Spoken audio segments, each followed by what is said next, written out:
नमस्कार साथियों, आप लोग का कल से एग्जाम शुरू हो रहा है। 10वीं और 12वीं दोनों का सेंटर एग्जाम शुरू हो रहा है और आप लोगों को हमने पहले भी बता दिए थे कि यदि आप इस परीक्षा में पास नहीं करेंगे तो आप लोग फाइनल रूप से जो बोर्ड परीक्षा 2025 में होगा उसमें भाग नहीं ले पाएंगे।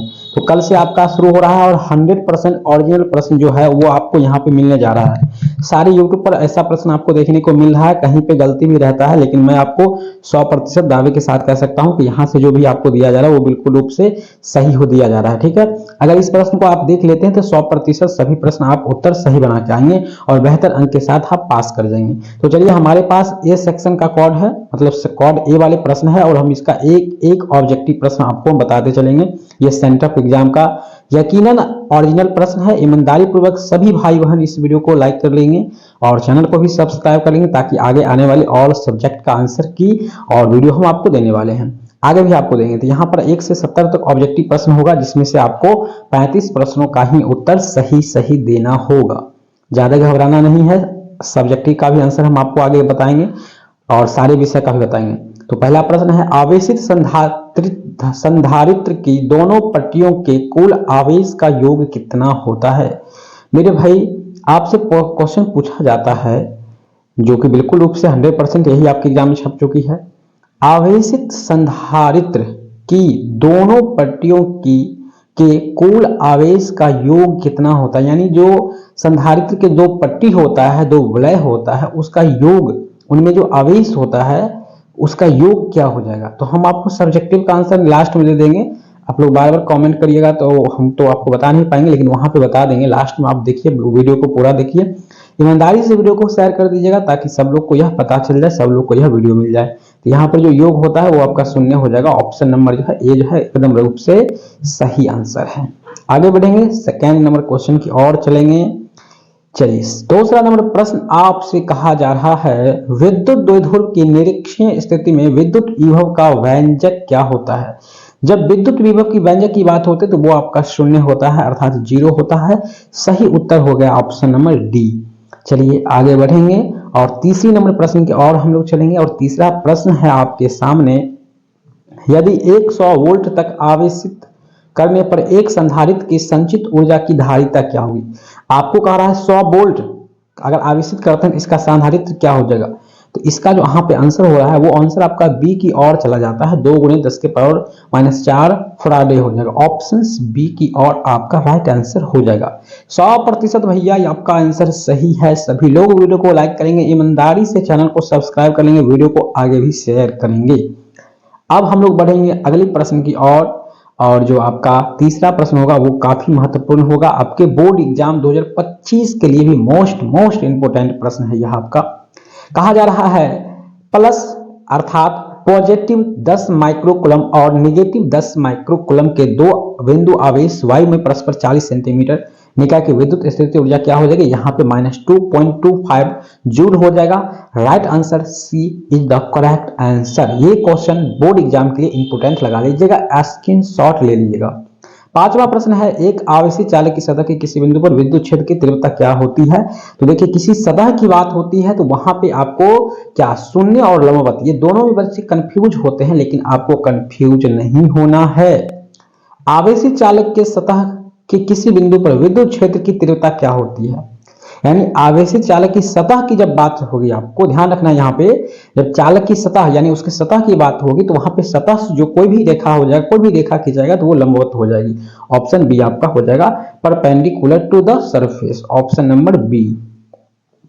6 नंबर प्रश्न है, 1 वोल्ट विभवांतर पर त्वरित करने पर इलेक्ट्रॉन की ऊर्जा क्या होती है। The energy of an electron on accelerating it is. तो यहाँ पर 1 इलेक्ट्रॉन वोल्ट हो जाता है। आंसर ऑप्शन नंबर बी की ओर चला जाएगा। बी की ओर चला गया आंसर। अब चलेंगे 7 नंबर प्रश्न की ओर। किसी को भी कहना ना पड़े, वीडियो को लाइक और चैनल को सब्सक्राइब रुकनी नहीं चाहिए भैया। आप वीडियो को लाइक शेयर जरूर कीजिए, हमें मोटिवेट होते हैं, काफी अच्छा लगता है। यदि किसी समांतर पट्टी संधारित्र के, यहाँ पे ध्यान दीजिएगा, यदि किसी समांतर पट्टी संधारित्र के प्लेटों के बीच की वायु विद्युतशीलता वाले माध्यम से विस्थापित कर दिया जाए तो संधारित्र की क्या होगी, संधारित्र कितने गुनी बढ़ जाएगी। देखिए, प्लेटों के बीच की वायु विद्युतशीलता को विस्थापित कर दिया जाए, यहाँ पे के गुना बढ़ जाती है। ठीक है, के गुना बढ़ जाती है। ऑप्शन ए की ओर चलेगा, इंक्रीज बाय के टाइम्स। निम्नलिखित में किसका मात्रक वोल्ट पर मीटर होता है? बहुत ही शानदार प्रश्न, विद्युत क्षेत्र का हो जाएगा वोल्ट मीटर, ये वोल्ट पर मीटर यहाँ पे जो है निम्नलिखित में किसका, हाँ वोल्ट विद्युत क्षेत्र इलेक्ट्रिक फील्ड हो जाएगा, ऑप्शन नंबर सी की और आपका आंसर जा रहा है। 8 नंबर प्रश्न हो गया है। 9 नंबर प्रश्न की ओर चलेंगे हम लोग, यहाँ पे इलेक्ट्रिक फील्ड हो जाएगा, सी हो जाएगा। 9 नंबर प्रश्न को ध्यान से देखिएगा, कहा जा रहा है किसी तार का प्रतिरोध 500 ओम है, ध्यान रखिएगा ओम प्रतिरोध का मात्रक होता है, तो उसकी विद्युत चालकता से 0.022 ओम पर ओम हो जाएगा, ऑप्शन नंबर 1 बिल्कुल सही है आपका आंसर। 9 नंबर प्रश्न वही है जो आप देख रहे थे, पहले भी हमने आपको बताया है और वही प्रश्न आपके सामने आ चुका है। 10 नंबर प्रश्न की ओर चलेंगे, तांबे के एक तार को खींचकर, बहुत इंपोर्टेंट है बोर्ड एग्जाम के लिए भी, तांबे के तार को खींचकर 1% लंबाई में वृद्धि कर दी जाए तो परिवर्तन क्या होगा भैया? परिवर्तन 1% अगर लंबाई में वृद्धि कर दी जाती है तो यहाँ पर जो परिवर्तन आपको देखने को मिल जाएगा वो कितना मिल जाएगा? 4%, 2%, तो यहाँ पे 2% आंसर चला जाएगा, 2% इंक्रीजेज हो जाएगा, यहाँ पे आंसर बी की ओर चला जाएगा, बिल्कुल राइट आंसर हो जाएगा बी। चलिए आगे बढ़ते हैं और 11वां प्रश्न है, जैसे कि हमने पीछे भी आपको ऐसा प्रश्न बताया था, 1 इलेक्ट्रॉन वोल्ट समतुल्य है, तो यहाँ पर आंसर तो पहले ही आपको दिख गया होगा, आपने देख भी लिए हो।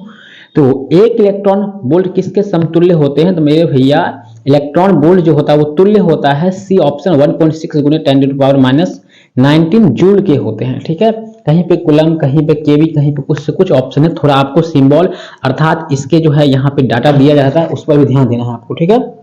2 समांतर तथा एक दिशा में गतिमान धारावाही चालकों के बीच लगने वाले बल होता है, यहाँ पे एक तरह से समझिए फॉर्मूला पूछ लिया गया है। 2 समांतर तथा है तो यहाँ पर आपका फॉर्मूला होगा 10⁻⁻7 2 L1 L2 बट्टे R हो जाएगा, ऑप्शन सी की ओर चला जाएगा। थोड़ा कठिन है लेकिन आपको इसको ध्यान रखना है। अगला प्रश्न आपका होगा, चलेंगे 13 नंबर, लौह चुंबकीय पदार्थों के लिए आपेक्षिक चुंबकशीलता क्या होता है? एप्सिलॉन R, यहाँ पे ध्यान देना है आप लोग को। For the ferromagnetic materials the relative permittivity हो जाएगा, तो आंसर यहाँ पे 1 बड़ा हो जाएगा, यानी 1 से कम हो जाएगा, ऑप्शन नंबर ए की ओर चला जाएगा आंसर। 14 नंबर प्रश्न है, पृथ्वी के चुंबकीय ध्रुवों पर नमन कोण का मान क्या होता है? देखिए अभी तो हम आपको विस्तार से नहीं समझा पाएंगे, लेकिन विस्तार से भी समझा पाते।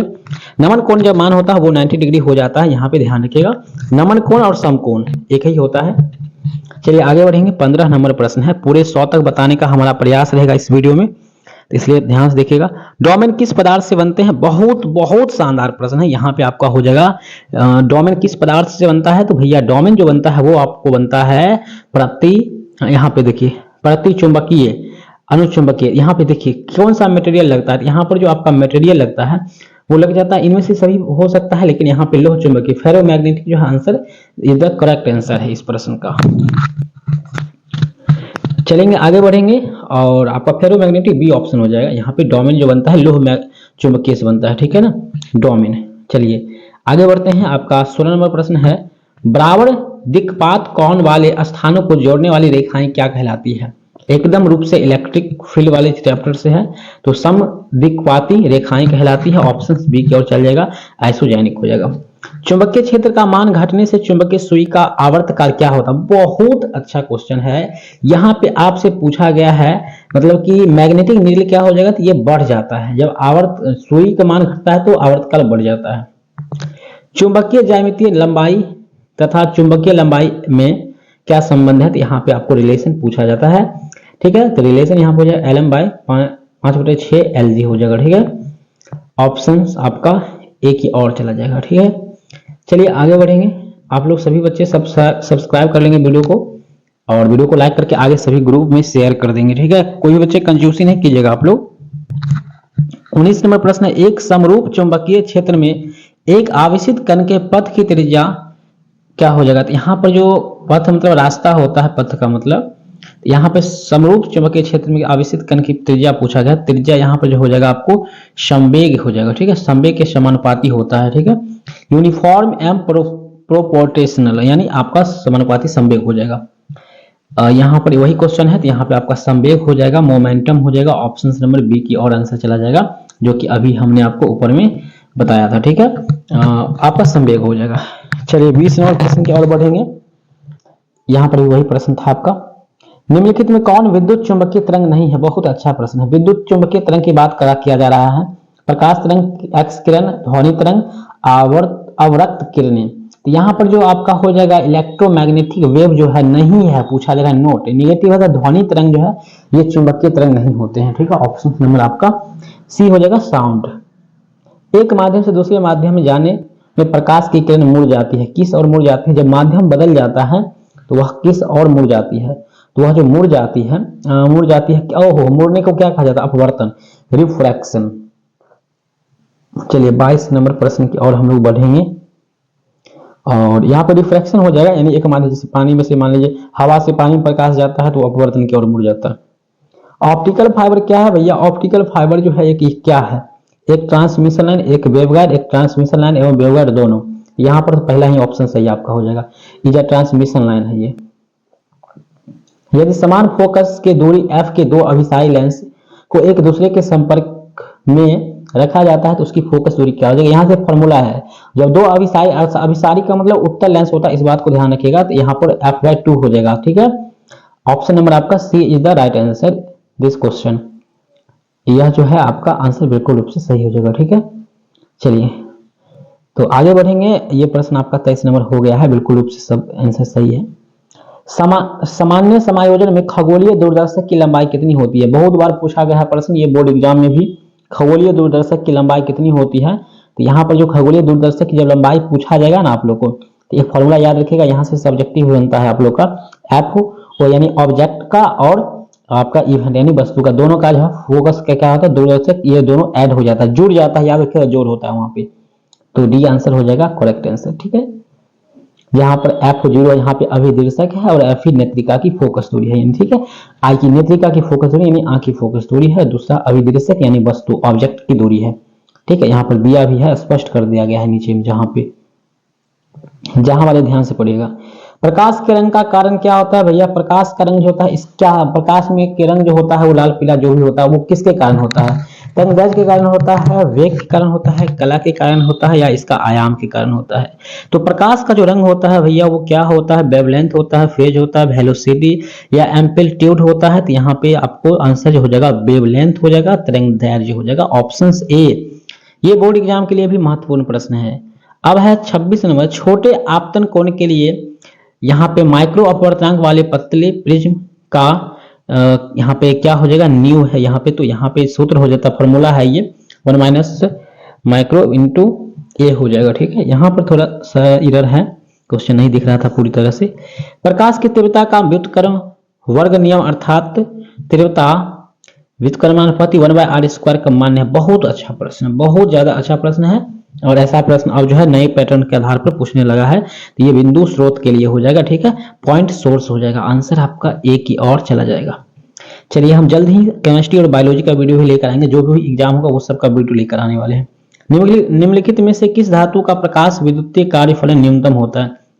देखिए न्यूनतम कम की बात हो रहा है तो वो सोडियम हो जाएगा, Na हो जाएगा। सोडियम को चाकू से काटा जाता है, यह एक चाकू से काटे जाने वाली धातु है, केमिस्ट्री के लिए ध्यान रखिएगा। 29 नंबर प्रश्न आपके सामने है, नमन कोण का मान उत्तरी ध्रुव से विषुवत रेखा की ओर क्या होता है? सीधे नमन कोण का मान होगा तो 90 डिग्री हो जाएगा, लेकिन जब इनका मान उत्तरी ध्रुव से विषुवत रेखा की ओर जाते हैं जाने पर क्या होता है? तो ये घट जाता है, ठीक है, ये डिस्क्रीज हो जाता है। और जब वो उल्टा इसका कर दीजिएगा तो यहाँ पर इंक्रीज हो जाएगा, ठीक है। जब विषुवत से ध्रुव की ओर आएगा तो यहाँ पे इंक्रीज होगा और ध्रुव से जब विषुवत की ओर जाता है तो यहाँ पे डिस्क्रीज होता है। 30 नंबर प्रश्न है, विद्युत चुंबकीय तरंग की उत्पत्ति का मूल कारण क्या है? भैया मूल कारण क्या है? देखिए विद्युत चुंबकीय का जो है उत्पन्न होना यह मुख्य रूप से किसका कारण है, किस चीज को दर्शाता है? तो यहाँ पर जो आपको याद रखना पड़ेगा, आपको ये विद्युत चुंबकीय तरंग की उत्पत्ति का मूल कारण है आवेश का एक समान आवेश की त्वरित गति, तारा में प्रवाह। तो यहाँ पर जो आंसर आपको 30 नंबर का ध्यान रखना है। देखिए पूरा आपको 35 ही बनाना है और इसका आंसर बी हो गया आपका, लेकिन मैं आपको पूरा प्रयास करूंगा कि 70 के 70 प्रश्न बता दूं इसी वीडियो में। तो चुंबकीय क्षेत्र बी तथा विद्युत क्षेत्र ई का अनुपात वी का मात्रक होता है। बहुत अच्छा प्रश्न है, बहुत अच्छा है। यहाँ पर हो जाएगा आपका एसएम पर मीटर हो जाएगा, ठीक है। चलिए आगे बढ़ेंगे। और किसी द्रव्यात्मक माध्यम में विद्युत चुंबकीय तरंग की चार्ज निर्भर नहीं करते हैं। यह नेगेटिव प्रश्न है, नहीं करते, नहीं की बात हो रहा है तो यह किस पर निर्भर नहीं करता है? It's frequency, it's wavelength, it's intensity, it's permanent. यहाँ पर जो है इसकी तीव्रता पर, ठीक है। चलिए आगे बढ़ते हैं। और अगला प्रश्न की ओर 33 नंबर की ओर चलेंगे। पूर्ण आंतरिक परावर्तन तभी घटित होता है जब आपतन कोण का मान बहुत है। देखिए पूर्ण आंतरिक परावर्तन मतलब क्या होता है, पूरा हवा से प्रकाश पानी में गया फिर वहीं पर लौट गया, तो यहाँ पे क्रांतिक कोण बन जाता है, ठीक है ना। पूर्ण आंतरिक परावर्तन जो होता है यहाँ पे क्रांतिक कोण आपका बन जाता है। क्रांतिक कोण होने के बाद ही होता है, क्रांतिक कोण 90 डिग्री का होता है। एक लेंस के दोनों सतहों की वक्रता त्रिज्या r समान है तथा अपवर्तनांक 1.5 है। इस लेंस की फोकस दूरी क्या होगा, तो भैया इस लेंस की जो फोकस दूरी होगा वो प्लस माइनस r हो जाएगा, यानी नेगेटिव पॉजिटिव r हो जाएगा। उम्मीद करते हैं इस बात को आप समझ गए होंगे। 35 है, 2 डायोप्टर और नेगेटिव 3.5 डायोप्टर के दो लेंस संपर्क में रखे गए हैं तो संयोग क्या, दोनों को ऐड कर दीजिएगा ना, तो यहाँ पे जोड़ने में क्या होगा, 3 में से 2 को घटाइएगा आपको, ठीक है ना। तो घटाने के बाद यहाँ पे क्या आ जाएगा आपका, हाँ 2 डायोप्टर है और 3 डायोप्टर के 2 लेंस को संपर्क में रखते हैं, संपर्क में रखेंगे तो घटने के बाद जो है ना ये -1.5 डायोप्टर हो जाएगा। दोनों को घटा दीजिएगा, कोई दिक्कत नहीं है, बहुत इजी क्वेश्चन है। चलिए आगे 36 नंबर प्रश्न है, खगोलीय दूरदर्शक के वस्तु लेंस के लिए आवश्यक क्या, भैया वस्तु लेंस के लिए क्या आवश्यक हो सकता है, तो यहाँ पर जो आपका आंसर चला जाएगा, कहाँ चला जाएगा, तो आप लोग सब्सक्राइब कर लीजिएगा और सीरियसली वीडियो को आगे शेयर कीजिएगा। खगोलीय दूरदर्शक के वस्तु लेंस के लिए आवश्यक क्या है, भैया आप वीडियो को शेयर जरूर कीजिएगा प्लीज। दूरदर्शक की बात हो रहा है ना यहाँ पर, देखिए ये खगोलीय से पूछा गया है क्वेश्चन, ठीक है। यहाँ पे बड़ी लेंस के लिए आवश्यक बड़ी फोकस की लंबाई होनी चाहिए, of high lens high focal length वाले, ऑप्शन बी की ओर चला जाएगा। चलिए आगे बढ़ेंगे। सामान्य संयोजन के लिए संयुक्त सूक्ष्मदर्शी का आवर्धन क्षमता क्या होता है, डायरेक्ट फॉर्मूला से क्वेश्चन उठाया गया है और ये सब बोर्ड एग्जाम में भी छपने वाले प्रश्न होता है। तो यहाँ पर जो आंसर है, फॉर्मूला जिसको याद होगा उनको आंसर भी पता होगा, ये ऑप्शन हो जाएगा, यहाँ पे फॉर्मूला ही ये होता है, ठीक है। चलिए अगला प्रश्न है, जब माइक्रोस्कोप की नली की लंबाई बढ़ जाती है तब आवर्धन क्षमता क्या होती है, बहुत अच्छा प्रश्न है। यहाँ से भाई आपका नीट और IIT JEE मेंस के एग्जाम में भी बहुत सारा प्रश्न मिलता है। जब माइक्रोस्कोप की नली की लंबाई बढ़ जाती है तो आवर्धन यहाँ पे घट जाती है, नली की लंबाई बढ़ेगी तो आवर्धन घट जाएगी, सिंपल सी बात है, डिस्क्रीज हो जाएगी। प्रकाश के रैले प्रकीर्णन, रैले के नियम से है यहाँ पे, रैले प्रकीर्णन में प्रकीर्णित प्रकाश का परिमाण तरंग दैर्ध्य के समानुपाती होते हैं। यहाँ पर भी कुछ जो है ये सिद्धांत से है, कुछ नियम से है, क्वेश्चन यहाँ पर है, तो यहाँ पर हो जाएगा अल्फा का 1/4 के रूप में हो जाएगा, ठीक है, मतलब तरंग दैर्ध्य के 1/4 हो जाएगा, ऑप्शन नंबर डी की ओर चला जाएगा।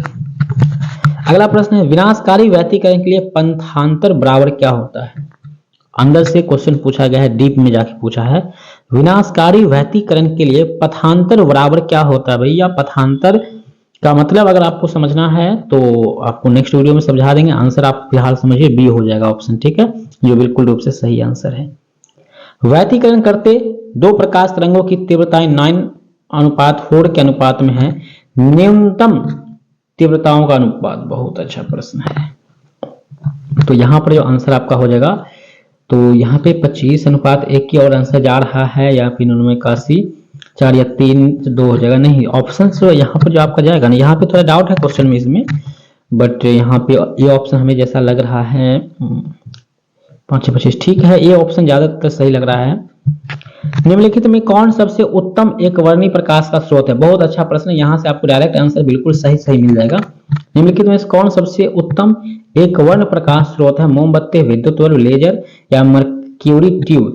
यहाँ पे कैंडल, इलेक्ट्रिक बल्ब, लेजर और मर्क्यूरी ट्यूब में यहाँ पर आंसर जो आपका चला जाएगा ये आपका मर्क्यूरी ट्यूब की ओर चला जाएगा, ठीक है, एक वर्णी प्रकाश स्रोत होता है ये, ठीक है। ये क्या होता है, सुटेबल मोनोकार्मेटिक लाइट होता है, ऑप्शन नंबर सी की ओर चला जाएगा। सी जो है यहाँ पे बिल्कुल रूप से सही लग रहा है, किसी तरह प्रकार की दिक्कत नहीं होना चाहिए। सब्जेक्टिव का आंसर हम आगे आपको देंगे और आराम से आप लोग सब्जेक्टिव भी देख लीजिएगा। प्रश्न पास करने के लिए कम से कम आपको 50 नंबर प्लस लाना होगा जरूरी, वैसे 33 पर पास हो जाएगा।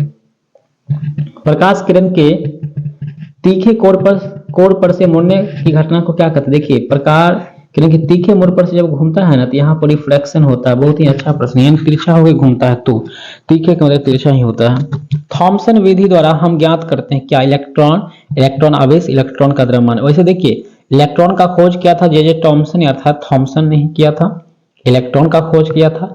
अब यहाँ पर जो है आपका 3 ऑप्शन इलेक्ट्रॉन से रिलेटेड आ रहा है, किसका खोज, इलेक्ट्रॉन की किस चीज का खोज किया था, इलेक्ट्रॉन आवेश तथा द्रव्यमान का अनुपात, यहीं पर आंसर आपका डी की ओर चला जाएगा, ठीक है। चलिए 45 नंबर कंप्लीट होगा। चलिए आप लोग चाहे तो इतना ही पढ़ के जा सकते हैं क्योंकि 35 प्रश्नों का जवाब ही आपको देना है। अगला प्रश्न है आपका यहाँ पे जो आने वाला है यहाँ पे हो जाएगा ratio of charge and mass. उत्सर्जित फोटो इलेक्ट्रॉन की ऊर्जा निर्भर किस पर करती है? हम प्रयास करेंगे कम ही आपको बताएंगे और सारा क्वेश्चन सब्जेक्टिव बता देंगे, बाकी आप लोग आगे देख लीजिएगा, आंसर भी हम आपको बता देंगे सब्जेक्टिव, ठीक है ना। तो यहाँ पर जो है उत्सर्जित फोटो इलेक्ट्रॉन की ऊर्जा निर्भर करती है, किस पर निर्भर करती है? प्रकाश की तीव्रता पर, प्रकाश के तरंग दैर्ध्य पर, धातु के कार्यफलन पर, इनमें से कोई नहीं। तो फोटो इलेक्ट्रॉन ये तरंग दैर्ध्य पर निर्भर करता है, वेवलेंथ पर निर्भर करता है, ठीक है। ऑप्शन बी की ओर चला जाएगा। 47 नंबर प्रश्न आपके सामने है, प्लांक स्थिरांक का बीमा क्या होता है? मोस्ट इंपोर्टेंट प्रश्न, बहुत बार पूछा गया है बोर्ड एग्जाम में भी। तो इसका जो बीमीय सूत्र पूछा गया है आप, ठीक है, डायमेंशनल फॉर्मूला पूछा गया है। तो प्लांक स्थिरांक का जो डायमेंशनल फॉर्मूला होता है वो आप सबको पता होनी चाहिए, क्योंकि ये ट्रेंडिंग क्वेश्चन है। और इसका आंसर जो आपका यहाँ पे ML2 minus ML2T minus 1 ML2T minus ML2T minus 2, यहाँ पे ऑप्शन जो है एक ही और आपका जा रहा है आंसर, ठीक है। 100% आपका जो आंसर यहाँ पे सही होगा ए होगा। यहाँ पे ध्यान रखिएगा कुछ टिक जो है अलग लग जाता है, ML2T माइनस 1। तो यहाँ पर बी ऑप्शन हमसे लग रहा है, लेकिन हमारे मुख से निकला है ए। तो यहाँ पे आपको थोड़ा सर्च कर लेना है, हमें थोड़ा डाउट है और इसे हम कमेंट कर देंगे आंसर। निम्नलिखित में से कौन आवेश रहित है? तो यहाँ पे तो आपका बीटा कण, अल्फा कण, प्रोटॉन, फोटोकण। वैसे न्यूट्रॉन रहता है तो आप लोग मार देते हैं आवेश रहित होता है, उसमें आवेश नहीं रहता है, लेकिन फोटोन और प्रोटॉन पर तो होता ही है। तो प्रोटॉन यहाँ से हट जाएगा आंसर, ठीक है। आपका जो आंसर कहाँ पे चला जाएगा? अल्फा कण, बीटा कण, फोटोन कण। यहाँ पर बच गया 3 ऑप्शन। प्रोटॉन पर तो आवेश होता है, पॉजिटिव चार्ज होता है, और इलेक्ट्रॉन पर नेगेटिव चार्ज होता है। यहाँ पर चार्जलेस पूछा गया है, कौन सा होता है? फोटोन पार्टिकल, बीटा पार्टिकल या फिर अल्फा पार्टिकल। तो आंसर जो यहाँ पर सीधा सीधा अगर हम बता दें आपको, तो आंसर चला जाएगा ऑप्शन नंबर यहाँ पे आवेश रहित होता है, यानी आवेश नहीं होता है, तो वो फोटोन का नहीं हो जाएगा, आंसर ए हो जाना चाहिए, ए हो जाएगा। चलिए ध्यान रखिएगा, ए ऑप्शन हो जाएगा आपका। चलिए 49 नंबर प्रश्न है, हाइड्रोजन परमाणु की प्रथम कक्षा में इलेक्ट्रॉन की चाल और प्रकाश क्या होती है? भैया हाइड्रोजन परमाणु के प्रथम कक्षा की बात हो रहा है, तो प्रथम कक्षा के की बात हो रहा है, यहाँ पर 1/137 होता है, आंसर बी की ओर चला जाएगा। अगला प्रश्न है आपके सामने 50, जेड परमाणु क्रमांक वाले परमाणु की किसी दी गई कक्षा में इलेक्ट्रॉन होती है। देखिए जेड है, जेड क्रमांक वाले परमाणु की किसी दी गई कक्षा में जेड स्क्वायर 2n स्क्वायर वैसे होता है, तो यहाँ पर जेड स्क्वायर हो जाएगा, ऑप्शन नंबर बी हो जाएगा। निम्नांकित में किसकी महत्तम वेदन क्षमता होती है? तो यहाँ पे किस किरण की सबसे ज्यादा वेदन क्षमता होती है? तो वो आपको गामा किरण याद रखना होगा। ज्यादा हम इस वीडियो को लंबा नहीं करेंगे और हम सीधे चलेंगे सब्जेक्टिव प्रश्न की ओर, क्योंकि यहाँ से आपको 35 प्रश्नों का ही जवाब देना है आपको, ठीक है। यहाँ निम्नलिखित में से किसकी महत्तम वेदन? तो यहाँ पर तो हो ही गया 51 नंबर। निम्नलिखित में कौन मूल कण नहीं है? भैया मूल कण की बात नहीं हो रहा है, तो अल्फा कण आपका मूल कण नहीं होता। यहाँ पे ज्यादा टाइम नहीं लगाएंगे हम और जल्दी जल्दी आगे बढ़ेंगे, जहां तक हो सके 50-60 क्वेश्चन तो बता ही दिए हैं।